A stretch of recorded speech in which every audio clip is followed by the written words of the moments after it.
So one day when he had the cancer of the throat, and he was shifted to Kashipur. So we know the 1st of January 1886, how that became the Kalpataru Day. It's a big religious festival in India now, especially in Calcutta. Millions of people go to these places now. So in Kashipur, Sri Ramakrishna was there, suffering from throat cancer. The same year, he would pass away a few months later. That day, he was feeling well, 1st January. He comes downstairs and walks down with the company of devotees. Girish Ghosh is there. So Sri Ramakrishna sees him, and he says, well, Girish, what have you seen in this? That you go around saying all such things, things like that. He's an incarnation of God.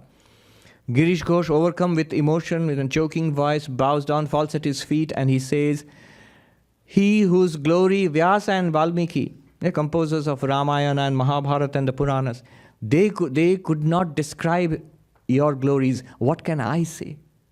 That means you are the Lord himself. You are the incarnation, avatar of the Lord. Sri Ramakrishna, hearing this, goes into ecstasy and he blesses Girish Ghosh. May you be illumined. Chaitanya Hok. What else shall I say to you? May you be illumined.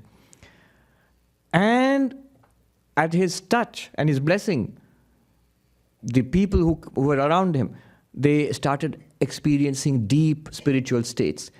The form of God they had been worshipping, Ishtadevata, which years and years they have been meditating upon, they have a vision of God in the way they wanted to see God. Some go into deep meditation, into samadhi. Some stand there with tears pouring down their cheeks.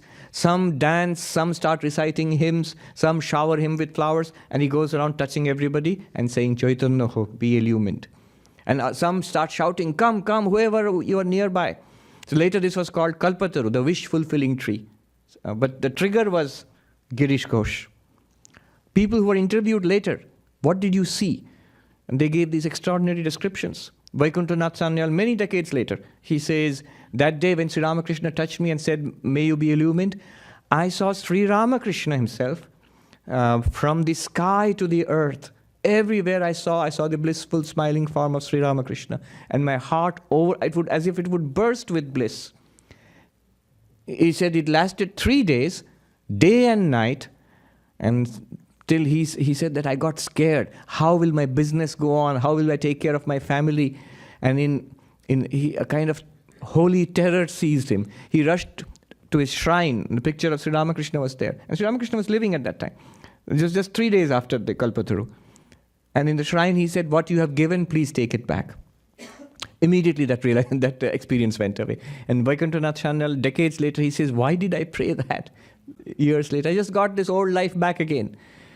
At the worst, what could have happened? I would have gone mad, maybe I would have died. So what? And he says, now I live with the memory of those 3 days. I just recall that and that gives me peace.